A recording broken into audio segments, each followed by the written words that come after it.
Hello বন্ধুরা, আশা করি সকলে ভালো আছেন। বাড়িতে দুখানা টমেটো আছে কি? তাহলেই এই দুর্দান্ত স্বাদের ব্রেকফাস্ট রেসিপিটা আপনারা বানিয়ে ফেলতে পারেন। এতটাই টেস্টি না, আর বানাতেও এটা টাইম লাগবে মাত্র 10 মিনিট। চলুন তাহলে কথা না বাড়িয়ে রেসিপিটা বানিয়ে ফেলি। আজকে আমি দুটো টমেটো নিয়েছি। টমেটোটাকে আমি কুচি করে কেটে একটা গ্রাইন্ডারের ভেতর দিয়ে দিলাম কতগুলো কাঁচা লঙ্কা আর একটা আদার টুকরো কুচি কুচি করে কেটে গ্রাইন্ডারের ভেতর দিয়ে দিলাম। বন্ধুরা, রেসিপিটা খুবই সোজা, আপনারা শেষ পর্যন্ত ভিডিওটা দেখুন। এবার আমি এটাকে গ্রাইন্ড করে নিচ্ছি। দেখুন কত সুন্দর একটা স্মুথ পেস্ট তৈরি হয়ে গেছে। এবার আমি একটা বড় জায়গা নিয়ে নিয়েছি, তার মধ্যে এই পেস্টটা দিয়ে দিলাম, টমেটো আর আদার পেস্টটা দিয়ে দিলাম। দিয়ে এর ভেতরে আমি দিয়ে দিচ্ছি 2 বাটি আটা। এবারে 2 বাটি আটা দেওয়া হয়ে গেছে। এবার আমি জল ছাড়া এটাকে ভালো করে মিশিয়ে নেব। তার আগে আমি এর ভেতর দিয়ে দিচ্ছি একটুখানি লবণ, এই 1 টেবিল চামচ মতো লবণ দিয়ে দিলাম। এবারে আমি সব কিছু ভালো করে মিশিয়ে নিচ্ছি। প্রথমে জল দেবো না, প্রথমে এমনি ভালো করে মিশিয়ে নেব। টমেটোর যে পেস্টটা আছে তাতেই আটাটা কিন্তু অনেকটাই নরম হয়ে যাবে। তারপরে প্রয়োজন অনুযায়ী আমি জল দেব। সব কিছু ভালো করে মাখিয়ে নিচ্ছি। খুব ভালো করে মাখিয়ে নিতে হবে। এবারে আমি অল্প অল্প জল দিয়ে আটাটাকে মেখে নেব। খুব অল্প অল্প জল দেব, খুব বেশি নরম হয়ে গেলে তখন অসুবিধা হবে। আমি এখানে 2 বাটি আটা দিয়ে করেছি, আপনারা ইচ্ছে করলে ময়দা দিয়েও করতে পারেন কিংবা আটা ময়দা মিশিয়েও করতে পারেন। এবারে আমি খুব ভালো করে ঠেসে ঠেসে মেখে নেব। আমরা যেমন রেগুলার রুটি খাই, রুটির আটা যেমন করে মাখি, ঠিক সেইভাবে আমি মেখে নিচ্ছি। আটার ডোটা খুব বেশি নরমও হবে না, আবার খুব বেশি শক্তও হবে না। দেখুন কত স্মুথ হয়ে গেছে। এবারে আমি এর ভেতর দিয়ে দিচ্ছি 1 টেবিল চামচ মতো সাদা তেল, দিয়ে আবারও আটাটার গায়ে ভালো করে মাখিয়ে নিচ্ছি। এবারে আমি এটাকে ঢাকা দিয়ে রেখে দেব। একটা স্টাফিং বানাবো। এবার সেই অ্যারেঞ্জমেন্টটা করব। এর মধ্যে আমি নিয়ে নিয়েছি 2খানা পেঁয়াজ কুচি। 2খানা পেঁয়াজকে নিয়ে নিয়েছি, এবার এটাকে কুচি কুচি করে কেটে নেব। ওপরে সাদা অংশটা কেটে বাদ দিয়ে দিলাম। দিয়ে পেঁয়াজটাকে আমি কুচি কুচি করে কেটে নিচ্ছি।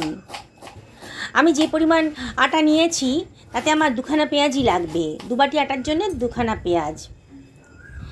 পেঁয়াজটা কুচি কুচি করে কাটা হয়ে গেছে। আমি গাজরটাকেও এইভাবে কেটে নেব। বন্ধুরা, রেসিপিটা ভালো লাগলে পরে একটা লাইক করবেন আর কমেন্ট করে জানাবেন যে আপনাদের কেমন লাগলো।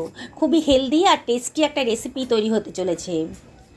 বাচ্চাদের স্কুলের টিফিনে, হাজব্যান্ডের লাঞ্চ বক্সে, এমনকি রাতে ডিনারেও কিন্তু এই রেসিপিটা আপনারা তৈরি করতে পারেন। দারুণ সুস্বাদু। আমি গাজরের খোসাগুলোকে কেটে বাদ দিয়ে দিচ্ছি। আমি এখানে একটা গাজরই নিয়েছি। গাজরটাকে আমি গ্রেট করে নেব।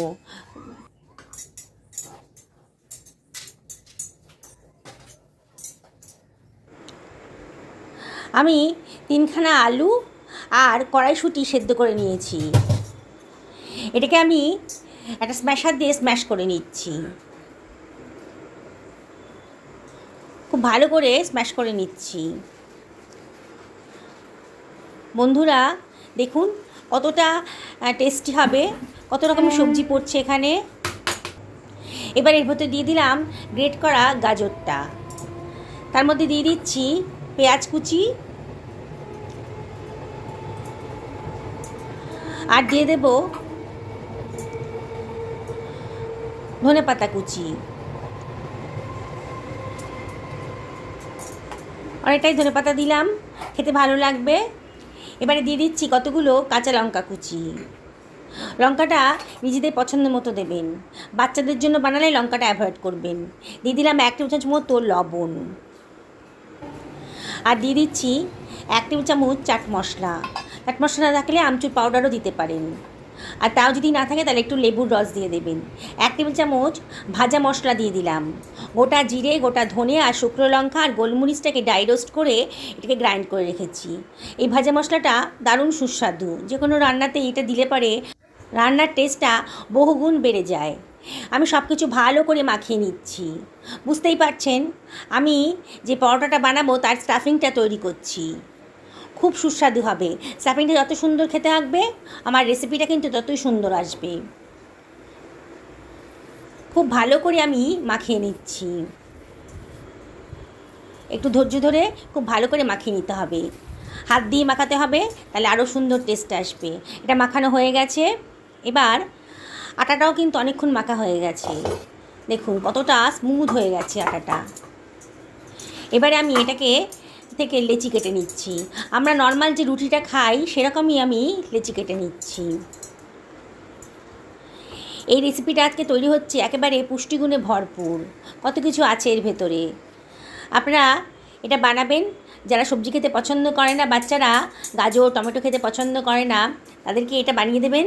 খুবই টেস্টি এবং হেলদি। একটা রুটি বেলে নিচ্ছি, যেমন নর্মাল আমরা রুটি করি আটার গুঁড়ো দিয়ে, সেরকমই একটা রুটি বেলে নিচ্ছি। এইভাবে আমি সবগুলো রুটি বেলে নেব। খুব বেশি মোটাও হয়নি, খুব বেশি পাতলাও হয়নি। একটা তাওয়া গরম করতে দিয়ে দিয়েছি। এবার একটা রুটি দিয়ে দিলাম, দিয়ে আমি এবার এটাকে এপিট ওপিট একটুখানি সেঁকে নেব। খুব বেশি ভাজবো না, এটাকে হালকা করে একটু সেঁকে নিচ্ছি। দেখুন হালকা করে সেঁকা হয়ে গেছে। এবার আমি হাতায় করে 1 হাতা মতো স্টাফিংটা রুটিটার একটা সাইডে দিয়ে দিলাম। দেখুন বানানোটা কত সোজা। একবার যে দেখবে সেই কিন্তু এই পরোটাটা বানিয়ে ফেলতে পারবেন। বিগিনার্সরাও এটা করতে পারবেন। আমি ভাঁজ করে দিলাম, দেখুন কত সুন্দর দেখতে লাগবে আর তৈরি করাটা কতটা সোজা। এবারে আমি চামচে করে 1/2 চামচ মতো তেল নিয়ে গিয়ে ওপরে ছড়িয়ে দিয়েছি। খুব অল্প তেলেই ভাজবো, আরও একটুখানি তেল দিয়ে দিলাম। রুটিটার গায়ে ভালো করে তেল মাখিয়ে দিয়েছি। এবারে আমি এটাকে ওলট পালট করে ভেজে নেব। দেখুন বন্ধুরা কত সুন্দরভাবে আলুর পরোটা তৈরি হয়ে যাচ্ছে। এপিট ওপিট করে ভালো করে ভেজে নিতে হবে। সুন্দর একটা কালার চলে এসছে, দেখেই মনে হচ্ছে যে আমার পরোটাটা কিন্তু ভাজা হয়ে গেছে। দেখুন বন্ধুরা কত সুন্দরভাবে, কত টেস্টি একটা রেসিপি কত অল্প সময়ের মধ্যেই তৈরি হয়ে গেল। এবার আমি এটাকে তুলে রাখছি। আমি আর একটা পরোটাও একইভাবে ভেজে নেব।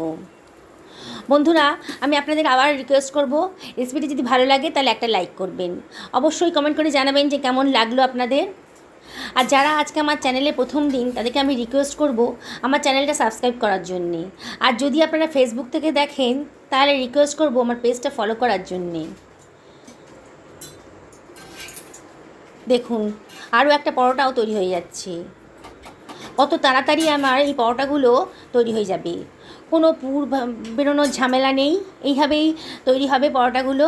আর খেতে কিন্তু সত্যি বলছি অসাধারণ। আপনারা অবশ্যই একদিন বাড়িতে বানাবেন।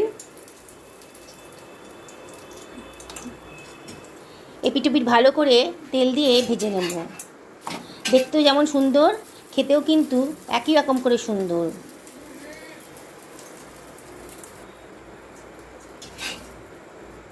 আমার বানানো হয়ে গেছে, দেখুন কত সুন্দর দেখতে লাগছে, দেখেই কিন্তু খেতে ইচ্ছা করবে। আমি আপনাদেরকে আবারও রিকোয়েস্ট করব একদিন বাড়িতে বানিয়ে ফেলে সবাইকে খাওয়ান, নিজেও খান। সুস্থ থাকুন, ভালো থাকুন।